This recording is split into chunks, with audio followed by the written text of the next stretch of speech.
The first couple weeks of Philadelphia's James Harden era couldn't have gone any better for the 76ers. Since coming over from Brooklyn in a deadline blockbuster, the former NBA MVP has averaged a preposterous 24.6 points, 12.4 assists, 7.6 rebounds, and 1.2 steals on 53, 45, 89 shooting. Oh yeah, and the 76ers have won all 5 games with him in the lineup. With the Beard getting acclimated to his new surroundings and the playoffs just around the corner, we're gonna break down everything you need to know about the new look Sixers.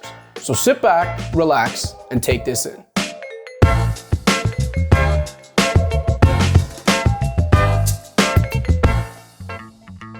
Given the level Joel Embiid is playing at right now, pairing him with a superstar playmaker, initiator, and shot creator seems almost unfair. Few opponents, if any, are slowing Embiid without doubling him, a reality that puts them in a real pick-your-poison scenario. Give Harden a 4-on-3 advantage with the ball in his hands, and the Sixers can feast on wide-open shots all night. Play both stars straight up, and watch them put up historic numbers while parading to the free throw line. Philly ranked 4th in free throw attempt rate prior to Harden's debut, averaging 25.9 free throw attempts per 100 field goal attempts. The NBA average is 24.5, while the league leading Rockets average 28.8.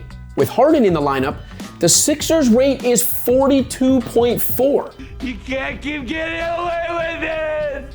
There's no solving this duo. Opponents can merely hope to come up with strategies that minimize the damage. The two-way burden on Embiid's shoulders pre-Harden wasn't sustainable for a team with championship aspirations. But the offensive end of that equation looks radically different now, as the big man's workload has been cut tremendously by Harden's arrival. In 4 years as Ben Simmons' teammate, only 45.4% of Embiid's 2-point field goals were assisted by a teammate. And before Philly acquired Harden this season, 49.4% of Embiid's field goals were assisted. In other words, the big man has had to create for himself more than half the time. In his first couple games beside Harden, however, 82.4% of Embiid's made shots were assisted. That was probably the most wide open I've ever been in my career.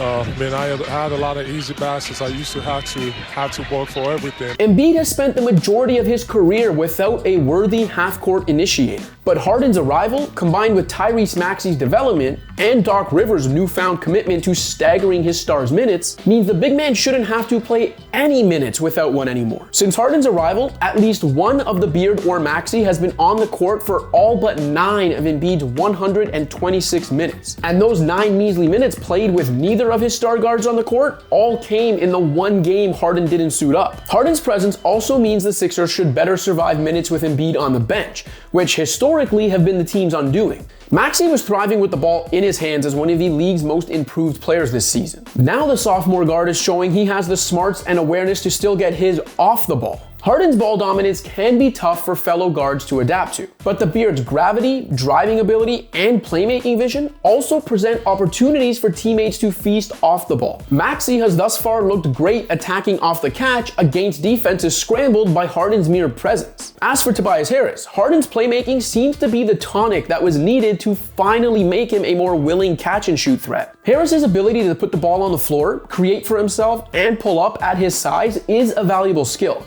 But as Sixers fans are well aware by now, the 6'8" forward too often passes up open catch-and-shoot opportunities to dribble and drive his way into tougher, more contested looks. Though Harris hasn't yet shot the ball well with Harden in the lineup, the numbers match the eye test when it comes to his willingness to let it fly on the catch. Before Harden arrived, Harris was averaging 2.8 catch-and-shoot attempts in 35 minutes per game. In 5 games with Harden, Harris has averaged 4.6 catch-and-shoots in 33 minutes.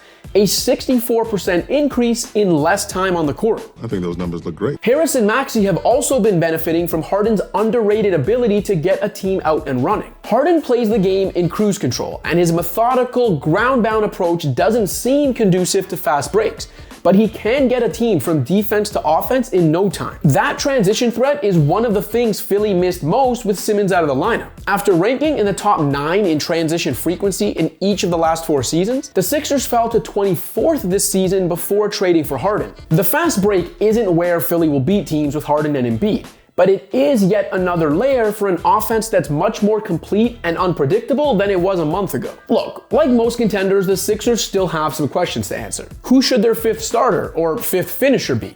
Will the lack of a quality backup center once again derail them? Do they have enough shooting? Still, the addition of Harden to a team that was already being propped up by a transcendent talent enjoying the season of a lifetime means Philly has more solutions than questions. And their chances of emerging out of a tough Eastern Conference are exponentially higher now than they were pre-deadline. So what do you think? What stands out to you about the new look Sixers? Is Philly your new pick to come out of the East?